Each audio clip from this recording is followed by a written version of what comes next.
Chapter 1. What if the most radical rule was simply to remain silent? There is a secret tucked away in the rules of Pythagoras, one that feels almost like a betrayal of our modern world. It's not about triangles or numbers, not yet. It's about a vow of silence. For 5 years, they say, a new disciple was not permitted to speak in the master's presence. 5 years. Imagine the sheer, unbearable weight of that. A young man, full of fire, full of questions, burning with the need to prove his intellect, to debate, to be seen as wise, condemned to listen, to sit in a room where the only sound is the rustle of robes, the soft crackle of a lamp, and the voice of a teacher he cannot answer. We, who live in a carnival of constant opinion, who measure our worth by the volume and velocity of our contributions, we would call it torture. But what if we have it backwards? What if that silence was not a prison, but the key to a hidden door? Think of your own mind, right now, as you lie here in the dark. It's likely still chattering, a replay of a conversation from this afternoon, a list for tomorrow, a low-grade hum of assessment and judgment. It's the machinery of the self, constantly asserting its presence. I am here. This is what I think.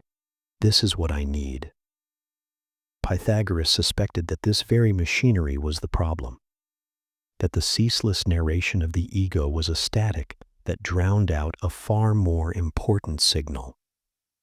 His first, most radical act was not to teach a doctrine, but to impose a quarantine on the noise of the self.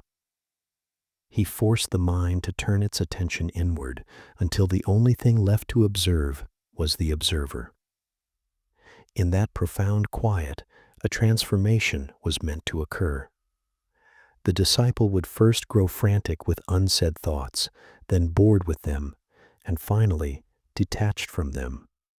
He would begin to hear not just the words of Pythagoras, but the space around them, the intention behind them.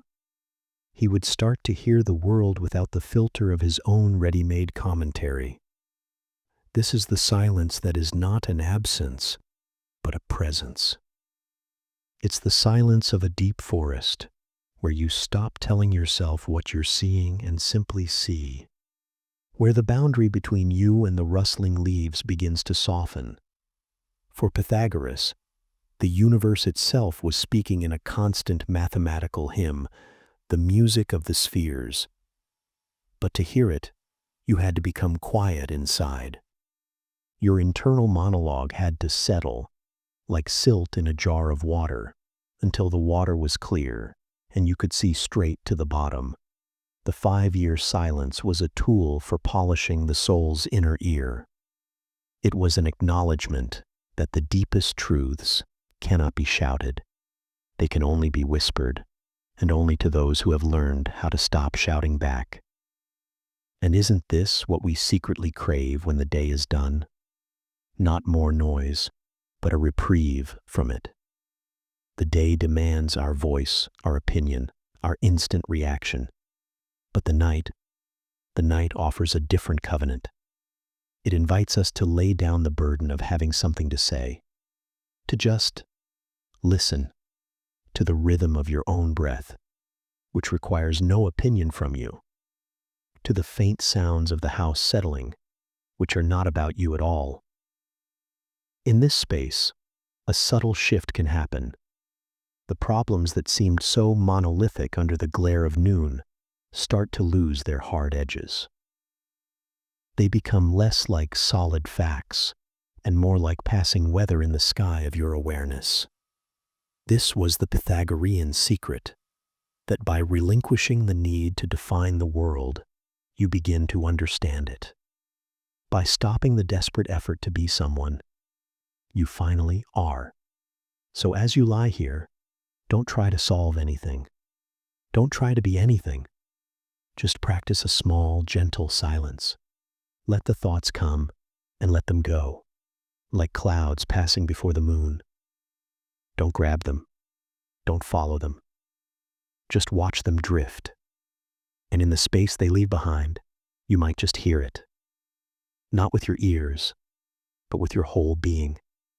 The faint, ancient, and endlessly reassuring hum of a universe that is perfectly in tune, waiting for you to finally fall quiet enough to join the chorus.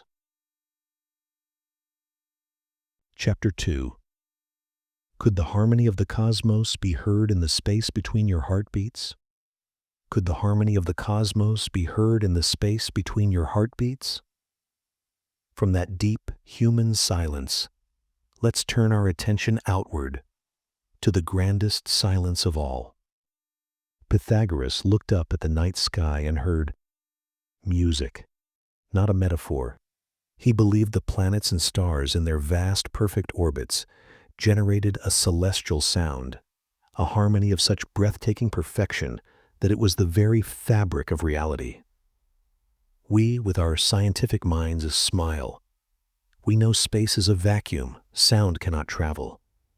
But what if we are the ones who are deaf? Not physically, but perceptually. What if the music of the spheres is not a literal sound wave, but a harmonic truth, a mathematical rhythm that underpins everything from the spin of a galaxy to the pulse in your wrist? And what if the only instrument sensitive enough to detect it is you?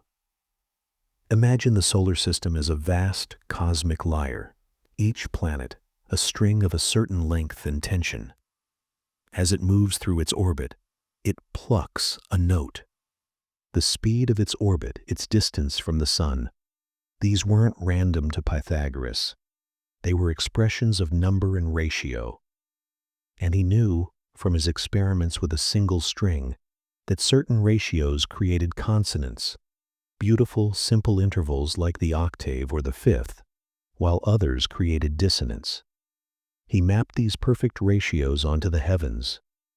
The resulting harmony was inaudible to our ordinary ears, not because it wasn't there, but because we have heard it since the very moment we were born. It is the constant background hum of existence. We are like a fish who cannot perceive the water it swims in. To hear the music, you must first become aware of the silence against which it is played. And this is where the space between your heartbeats comes in, that tiny, silent pause between the thump of one pulse and the beginning of the next.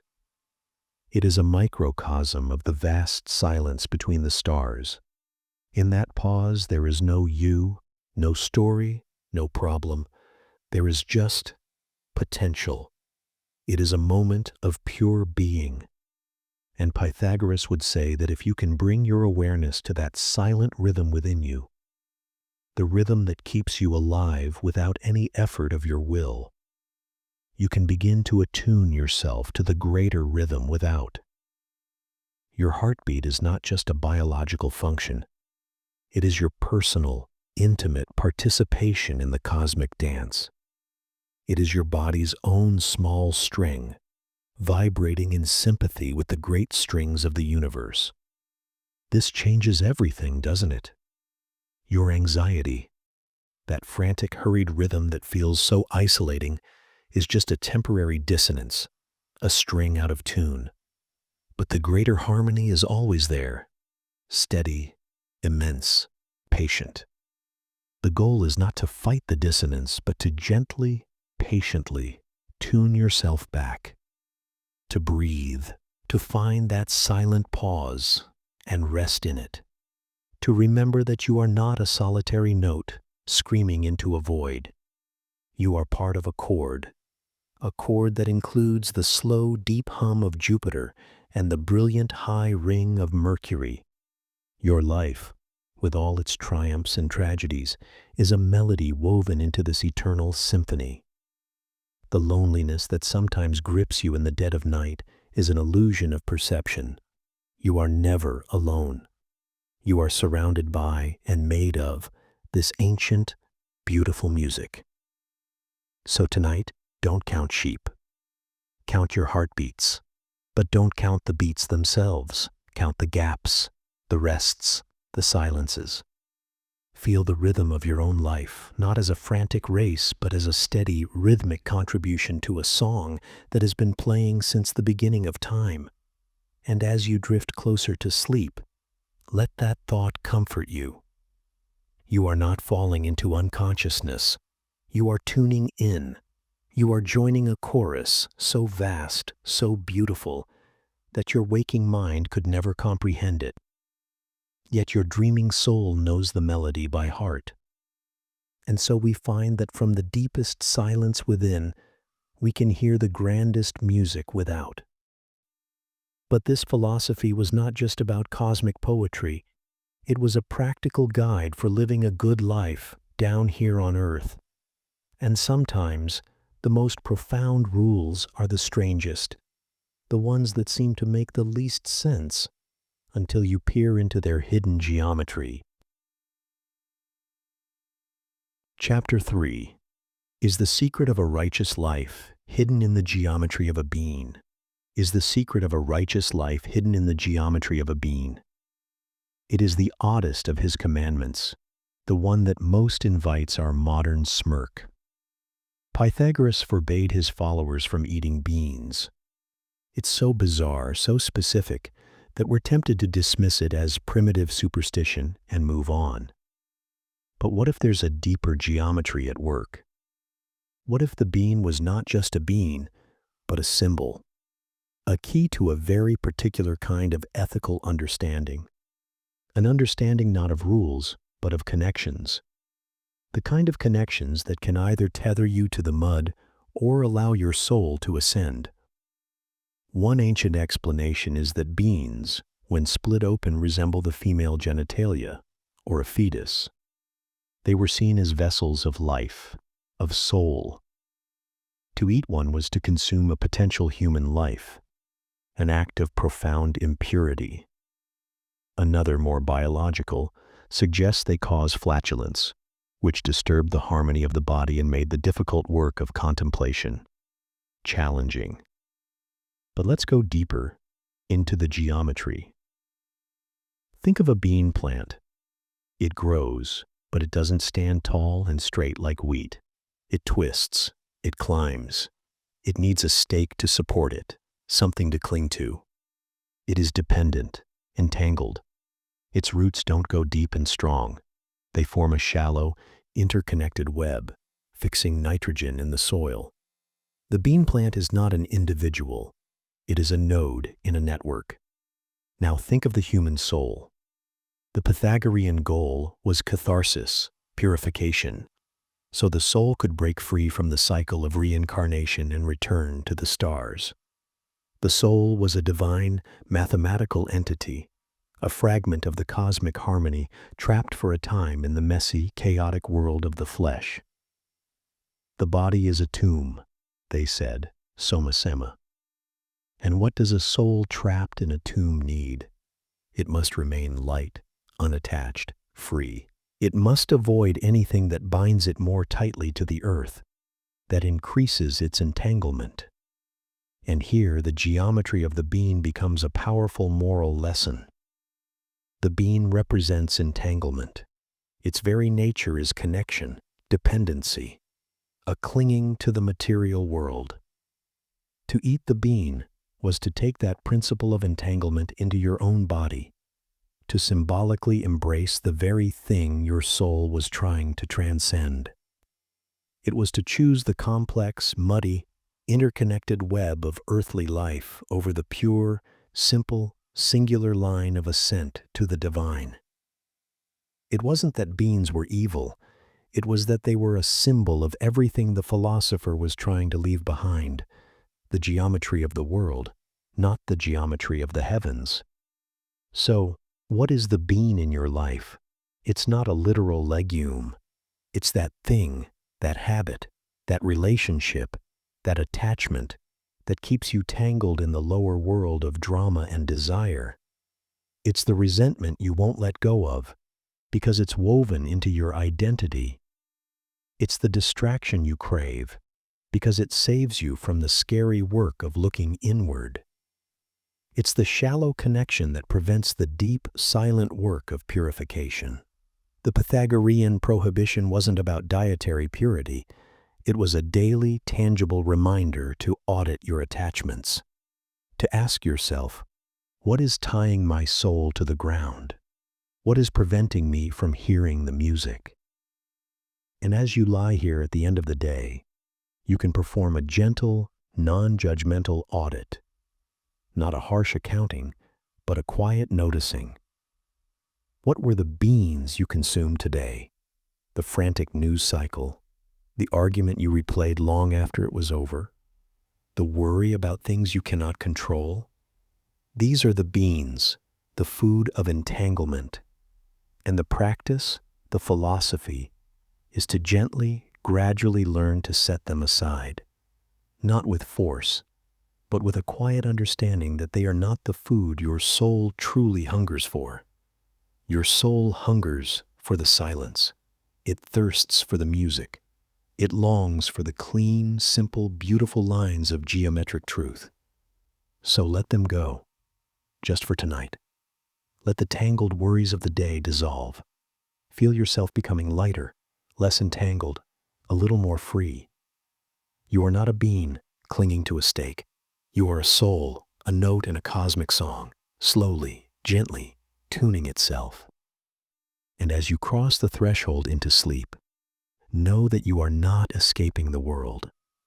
You are, for a few precious hours, returning to your true nature. You are remembering the harmony. You are practicing the silence. You are leaving the beans behind. Chapter 4. What if your shadow held a number, and that number was the key to coming home? What if your shadow held a number, and that number was the key to coming home? You are not the chaos of your day. The frustrations, the deadlines, the noise, that is not the core of you. It is merely the dust stirred up as you move through the world. But beneath that dust, what is there?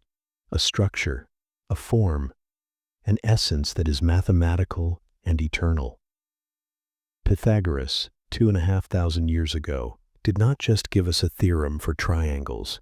He offered a far more radical idea, that your very soul is a number, a perfect, indivisible integer, fallen from the harmony of the stars into the messy, dissonant world of the flesh. And your entire life is the long, quiet work of calculating the equation that will allow that number to return home, to find its proof. So close your eyes and feel the weight of your body on the bed. Feel the rise and fall of your breath. And ask yourself, in this stillness, what is the original number of you before the world began to solve you for all its wrong, selfish variables? Can you feel it? A faint, distant hum, the echo of the melody you were sung into existence with. Tonight, we don't seek answers. We listen for the fundamental tone. Pythagoras saw the universe as a vast, cosmic lyre. The planets did not simply move. They sang as they spun, each orbit a string of a specific length, producing a note of celestial perfection. This was the music of the spheres, a harmony so sublime that our earthly ears, clogged with the concerns of the flesh, had grown deaf to it. We are born into this silence, this forgetting, but the H for the melody remains. It's that feeling you get when a piece of music swells, and for a moment, your throat tightens, and your eyes well up for no reason you can name. It's the profound sense of peace that descends when you stand on a cliff edge, looking at an endless ocean, and the wind seems to whisper a language you almost remember. That is the ghost of the harmony, haunting you. It is the memory of your soul's number, vibrating in sympathy with the great cosmic chord. Your life, with all its triumphs and tragedies, is not a random series of events. It is a sequence of attempts to tune your own string, to tighten it or loosen it, to find the precise tension where your individual note suddenly, beautifully, locks into the grand symphony. The mistakes are dissonance, the moments of pure joy, of clarity. Those are the instances of resonance. When you find work that doesn't feel like work, when you love someone and it feels less like discovery and more like recognition, that is your number finding its place in the ratio. It is a homecoming. So what of the shadow, the pain, the regret, the parts of yourself you wish you could disown? Pythagoras would say they are not separate from the number. They are the necessary negatives in the equation. A shadow, after all, cannot exist without a form to cast it. It is defined by the light it blocks. Your fears, your failings, they are not evidence that your core number is flawed. They are the proof of its existence. You cannot have a shadow without a substance. The goal is not to eradicate the shadow, but to understand its relationship to the light, to measure its angle and its length, and from that measurement, deduce the height of the object casting it. Your grief measures the depth of your capacity to love. Your anger maps the boundaries of your justice. These are not enemies to be defeated. They are data points, sacred, painful, essential data.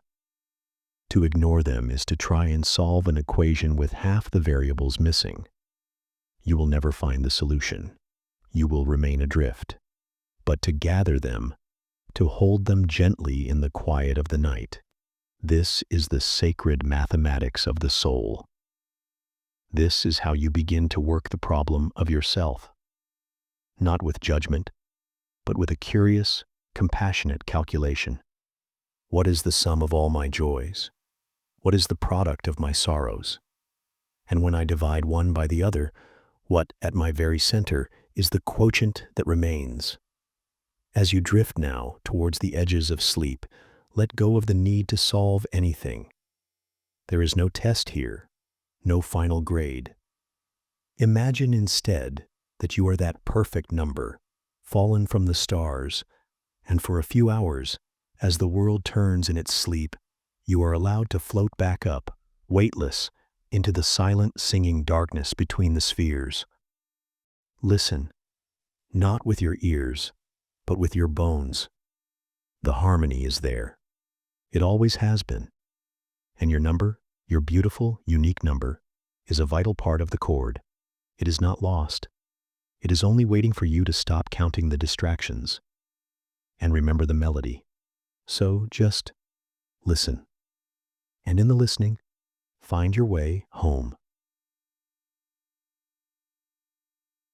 Was the forbidden fruit not an apple, but a right angle?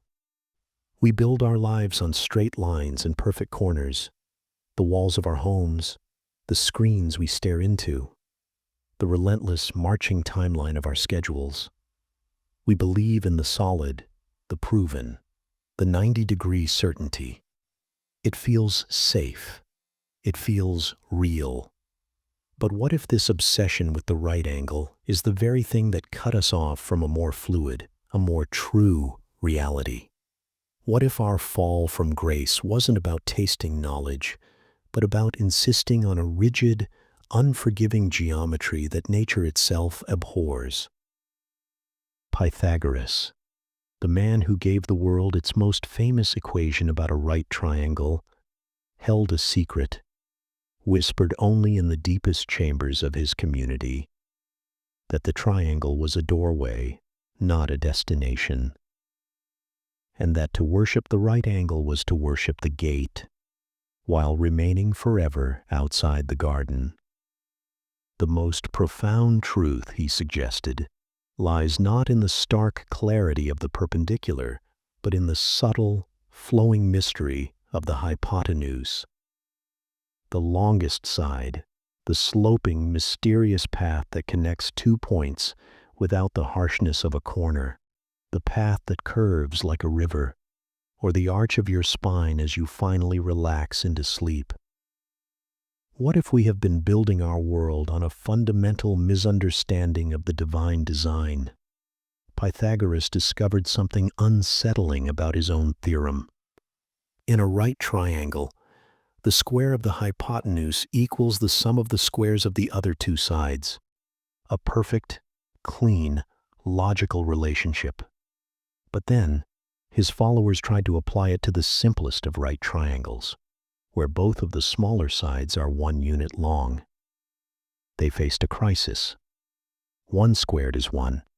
The other squared is 1. 1 plus 1 is 2. So the hypotenuse must be the number that, when squared, equals 2. But what is that number? They searched, they calculated, and to their horror, they found it was a number that could never be written as a neat fraction. It was endless, patternless, irrational. It was a paradox. A perfectly logical rule had revealed a number that defied logic. It was allogon, without ratio. This was the secret at the heart of the right angle, a screaming, infinite chaos lurking within its pristine certainty. The community was said to have sworn a vow of silence about this number. It was a dangerous truth. Because if even the most perfect divine geometry contained an irrational heart, then what did that say about the universe? And what did it say about us? We spend our days trying to force our lives into right angles. We want clear answers, direct paths, black and white choices. We want our efforts to square neatly with our rewards. We want a just and perpendicular world. But life is hypotenuse. It is the long, sloping, often irrational journey. It's the career that takes a sudden, unexpected turn. It's the love that doesn't follow the rules. It's the grief that arrives without reason and refuses to be neatly solved. We fight this. We see the deviation from the straight and narrow as a failure, a flaw in our character. But what if it's the opposite? What if the winding path, the unanswered question, the messy, irrational, beautiful complexity of your experience, what if that is not a deviation from the divine, but a closer approximation of it? The right angle is a beautiful idea, a comforting simplification. But the universe does not deal in simplifications. It deals in the glorious, terrifying, infinite decimals of the irrational. To embrace the hypotenuse of your life is to stop fighting the mysteries that cannot be solved and to start appreciating the beauty of the equation itself. It is to trade the false safety of the corner for the liberating truth of the curve.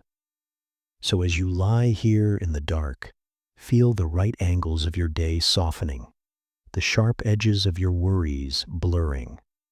Your breath is not a series of perfect 90-degree inhalations and exhalations.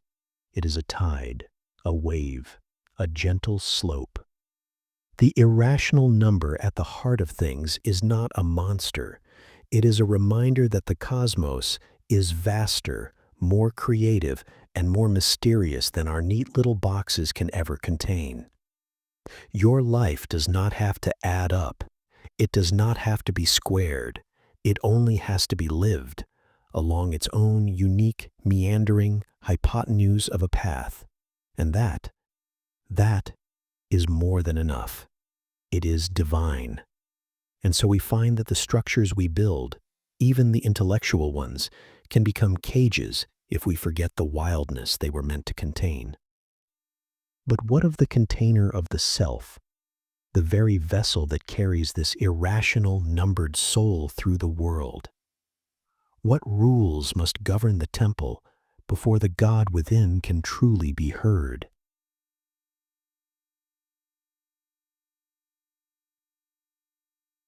Chapter 6. Is the body a temple or a prison? We must learn to whisper to. We speak of the body as a temple, but we often treat it as a problem, a thing to be optimized, disciplined, pushed through fatigue, fed the correct fuels, punished for its desires. We see its aches as malfunctions, its hunger as a distraction, its need for rest as a form of weakness. We live in our heads, and the body becomes the clumsy vehicle we are forced to pilot. But what if this very perspective is the source of our deepest dissonance? Pythagoras proposed a philosophy not of escape from the body, but of profound reconciliation with it. He did not see it as a prison for the soul, but as the first and most sacred instrument the soul is given, a lyre with strings of nerve and sinew.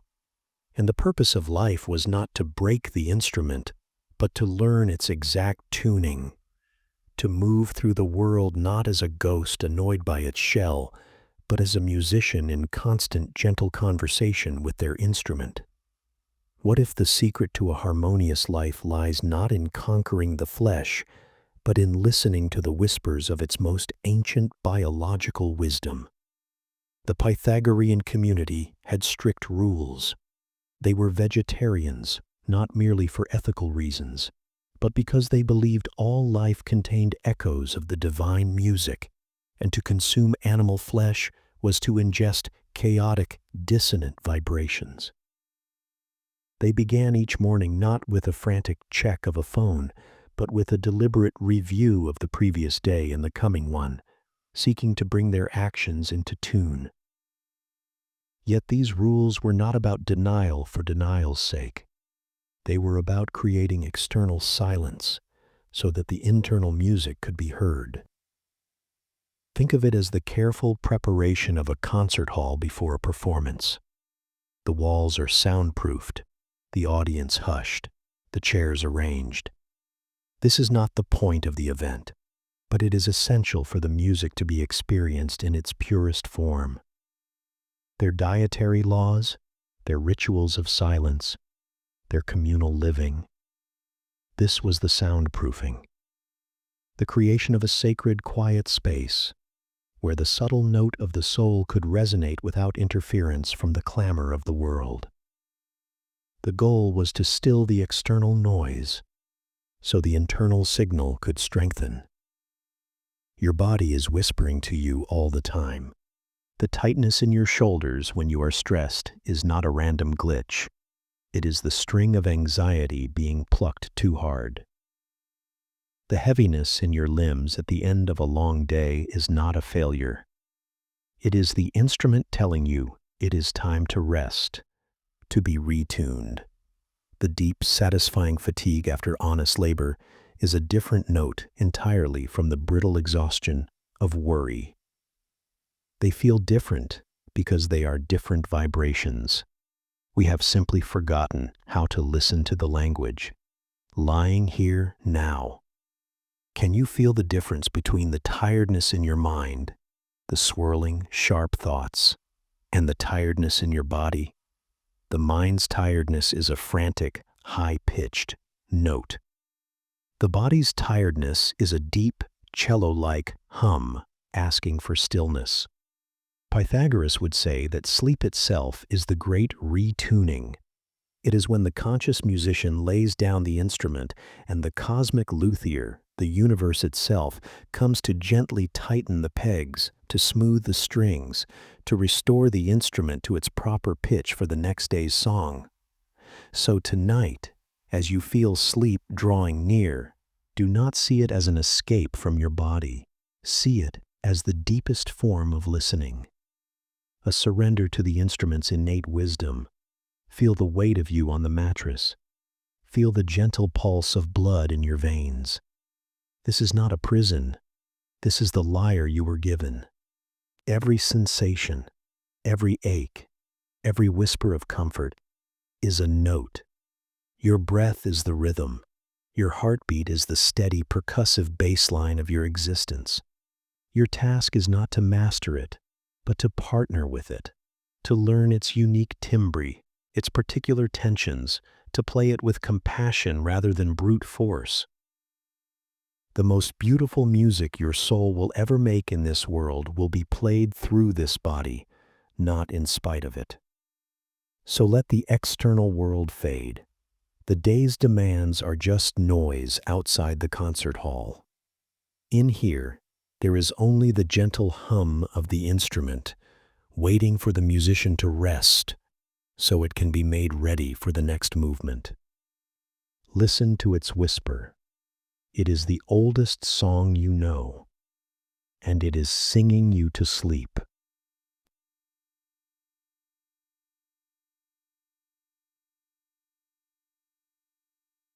Chapter 7. What if your soul arrived here by a mathematical mistake? There is a thought, so quiet, so unsettling, that it can only be spoken in a room like this, in the hour of the night when the boundary between what we are and what we might be grows thin. What if the life you are living, with all its triumphs and heartaches, its quiet satisfactions and lingering regrets, what if it is not your first? What if it is not even your 10th? What if you have been here before, wearing different faces, bearing different names, caught in a cycle as ancient and as predictable as the seasons? This was not a comforting thought for Pythagoras and his followers. It was a diagnosis, a problem of celestial mathematics. They looked at the human condition, this relentless striving, this feeling of being out of tune with the world, this sense of homesickness for a place we cannot name. And they saw not a sin, but an error, a flaw in the great calculation of a soul's journey. You see, they believed the soul was a number, a perfect, pristine, eternal integer. Its natural home was in the pure, luminous realm of the stars, where it participated in the divine, mathematical music of the cosmos. But a soul, through some attraction to the material world, through a gravitational pull of desire, falls. It becomes entangled, incarnated in a body. And here, in this world of sensation and substance, it forgets its true numerical nature. It becomes irrational. Imagine that. Not a sinner, but a number that has lost its way. A perfect integer turned into a messy, never-ending decimal.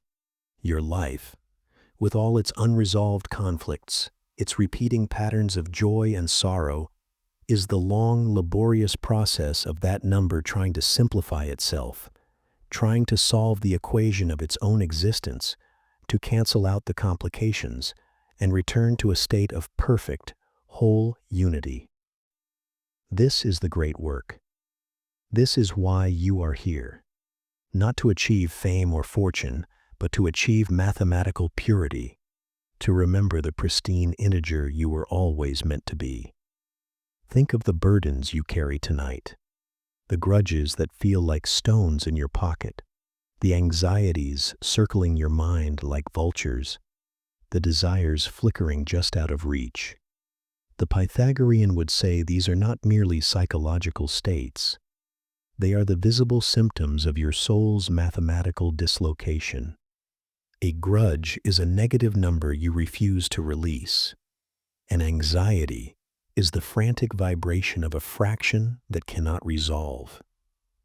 A clinging desire is the soul attaching itself to a variable already solved for. Your exhaustion, that deep bone tiredness at the end of a long day, is not just physical. It is the fatigue of a cosmic mathematician working on a very, very difficult problem all their life. But here is the hope, the gentle promise in this ancient numerical faith.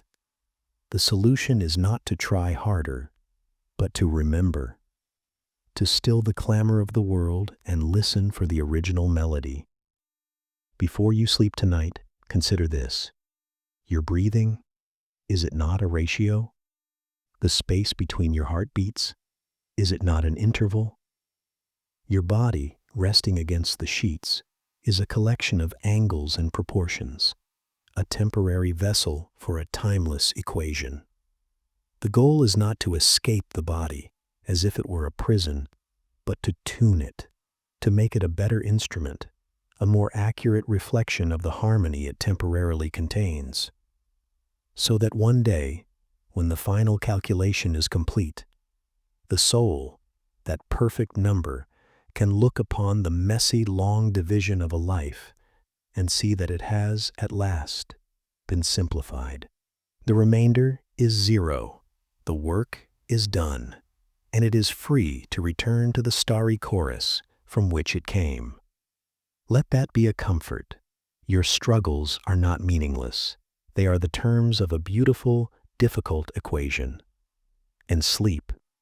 Sleep is the quiet space where the soul can work on the problem, undisturbed by the noise of the day.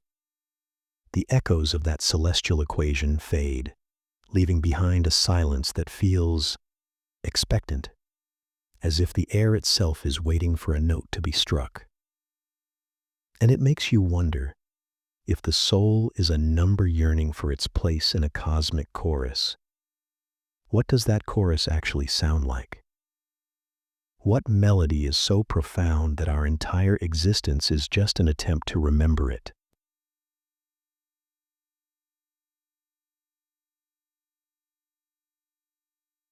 Chapter 8. Is the universe a song we've forgotten how to hear? Close your eyes, not to sleep, not yet, but to listen to the faint hum of the world at rest, the distant sigh of a night breeze against the window, the soft, rhythmic cadence of your own blood in your ears.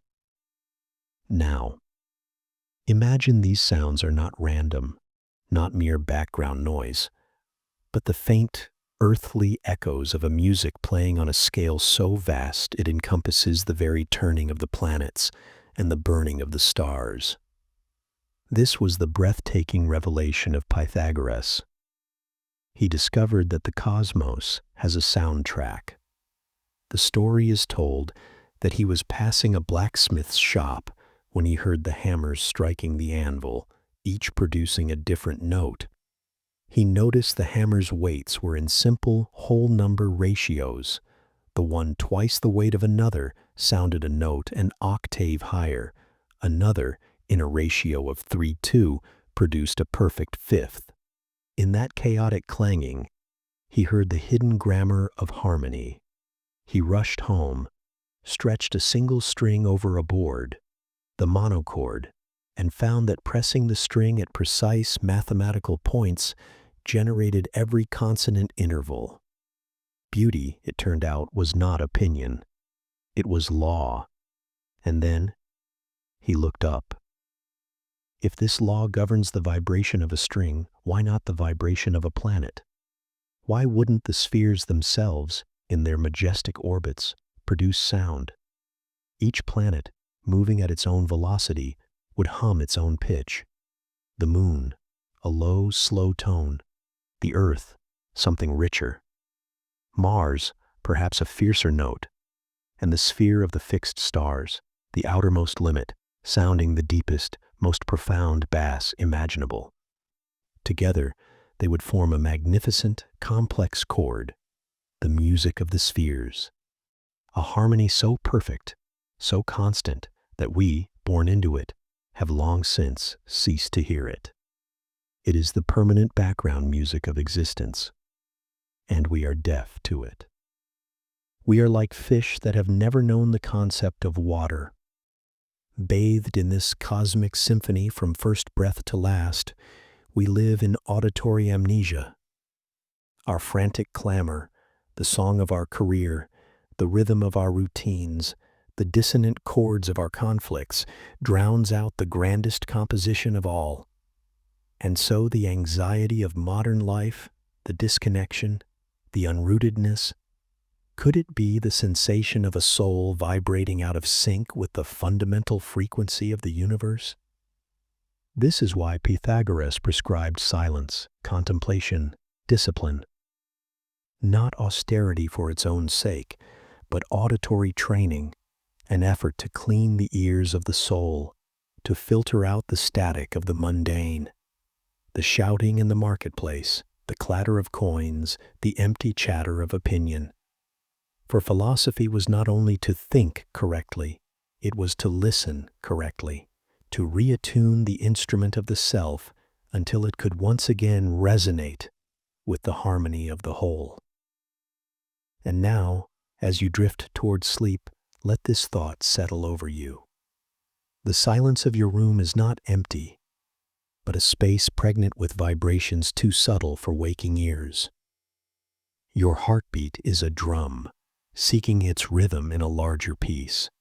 Your breath is the wind instrument of your soul, and the peace you long for, the deep, abiding calm, is not a state you must build, but one you fall into when you stop singing your own separate song and allow yourself to be a single, quiet note within the infinite humming chord of the world. The universe is not silent. It is we who have forgotten how to hear. Tonight, in your dreams, perhaps you will remember. And if the universe is a song, and our souls are notes seeking their harmony, then how, here on earth, in these fragile bodies, do we practice? Where is the sheet music for our daily lives? For Pythagoras, the answer was not in the stars, but in the humble geometry of a common being.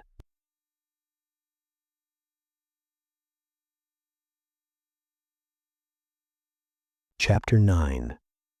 Could the right angle in your hand be a moral compass? Picture him, not as a statue, but as a man, walking through a market, the air thick with the smells of fish, spice, and humanity. His eyes are not fixed on the heavens, but on the ground, on the patterns of the cobblestones. He stops at a stall, not for gold, not for silk, but for a basket of beans. To most, they are only food. To him, they are a riddle, a problem, a key. Why would this simple, nourishing pod be forbidden to his followers? The stories are strange, almost superstitious, that they resemble the gates of the underworld, that they contain the souls of the dead. But for a mind like his, a mind that saw geometry in the stars and ethics in equations, the reason had to be deeper. It had to be about structure, about form. Pythagoras looked at the world and saw that certain shapes were sacred because they embodied perfect, unchanging relationships. The most sacred of all was the right angle, foundation of stability, guarantor of order. You can build a stable house on a right angle, a square, a cube. These are the building blocks of a rational world. They represent justice, balance, proportion. Now, split open a bean pod. Look at the seed inside. Its shape is unsettling, curved, organic, unpredictable.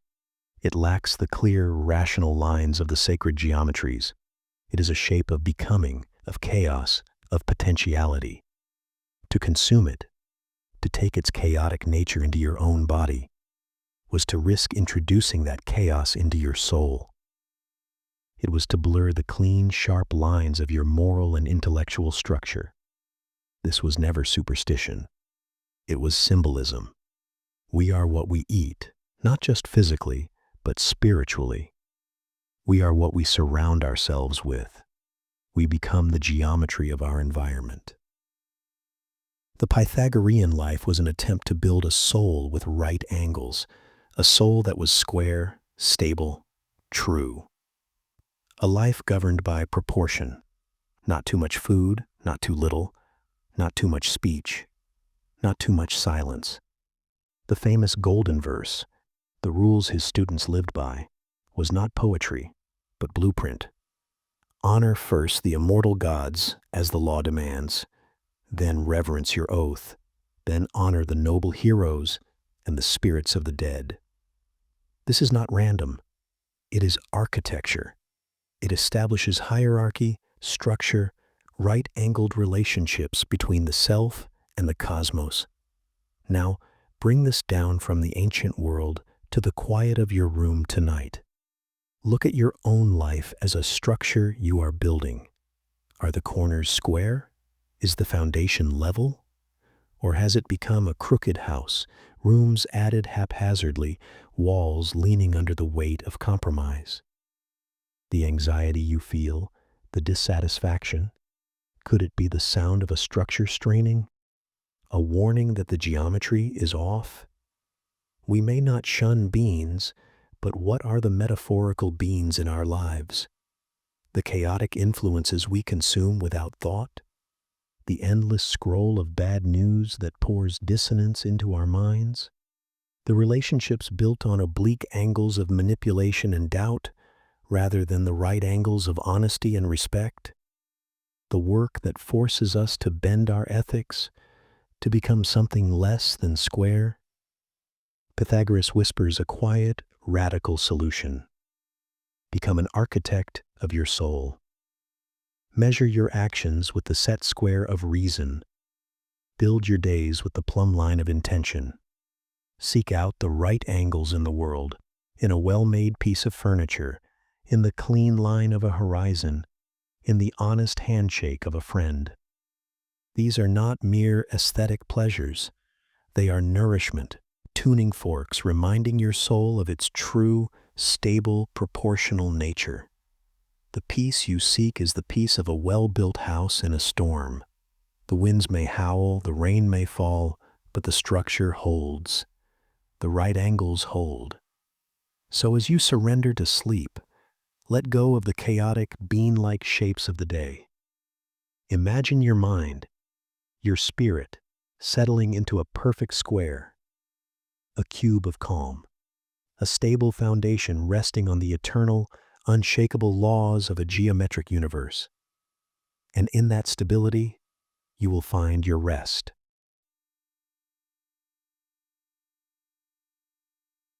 Chapter 10. What is the hidden cost of a single, unexamined note? There is a silence that comes before a decision, a moment, thin as a blade, where every possibility exists at once, and in that moment, we choose. A word is spoken, an action is taken, a path is set. We tend to think of these choices as isolated events, like stones dropped into the pond of our lives. We watch the ripples for a moment, then we turn away, assuming the water will eventually go still again. But what if it never does? What if every choice, every word, every single note we sound in the world continues to vibrate forever, echoing through the intricate architecture of our soul, either strengthening its harmony or introducing a crack of dissonance that will, in time, threaten the entire structure?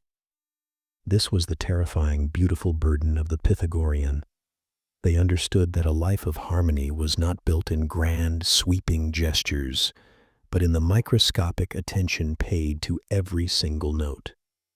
For them, music was not entertainment, it was the mathematics of the soul made audible.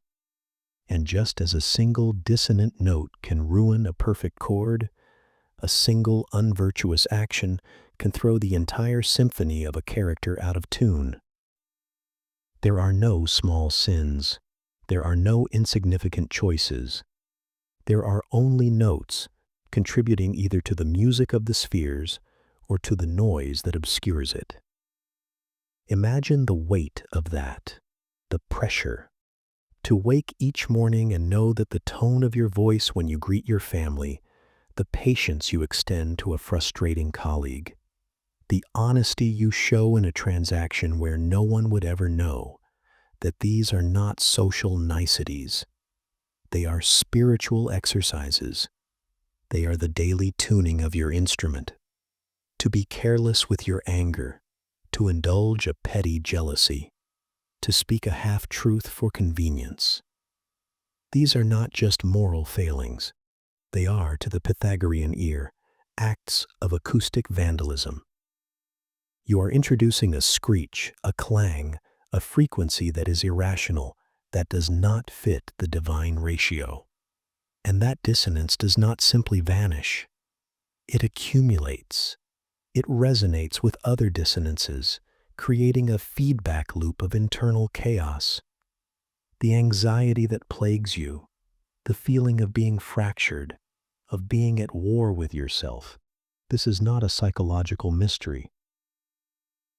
It is the sound of a soul playing out of tune with itself. The modern world, of course, screams the opposite. It tells us to let the small things slide. It celebrates the grand, noisy gesture over the quiet, consistent note. It encourages us to vent, to express, to let it all out, as if our emotions were a poison to be expelled. But the Pythagorean would say that emotion is not a poison. It is a powerful, raw frequency. The work is not to expel it, but to refine it, to transform the clanging hammer of rage into the determined strike of justice, to temper the wail of grief into the poignant, beautiful melody of compassion. This is the hidden work, the unglamorous, lifelong practice of listening to the music you are making with your life. It is the attention you pay to the rhythm of your breath when you are stressed, consciously slowing it to a more peaceful tempo. It is the choice to replace a sharp, critical word with a silent, measured observation. It is the refusal to add your voice to the cynical chorus, even when it would be easier to join in. As you lie here in the quiet, think of the notes you sounded today, not to judge them, not to summon regret. That is just another form of dissonance. But simply to listen, to acknowledge their vibration. Did that hurried comment to a loved one carry the harmonic of care or the discord of distraction? Did that moment of private resentment sound a clean, clear note, or was it muffled and distorted? The goal is not to achieve a perfect, sterile silence. A symphony has tension and resolution. It has moments of thunder and moments of whisper. The goal is intention, to become the composer of your own character, rather than a passive instrument played upon by the chaos of the world. The hidden cost of an unexamined note is a life lived as background noise, but the reward for an examined one is to become a part of the eternal song. Let that be the last thought you hold, that your very existence is a contribution to a cosmic piece of music. And tonight, in the silence, you are given the grace to listen and to retune. That attention to the single note leads us inward, to a profound and unsettling privacy. But what of our connections to others? What of the things we consume, the lineages we perpetuate? For Pythagoras, this fear was symbolized by the most humble of objects, and its meaning goes far deeper than a simple dietary restriction.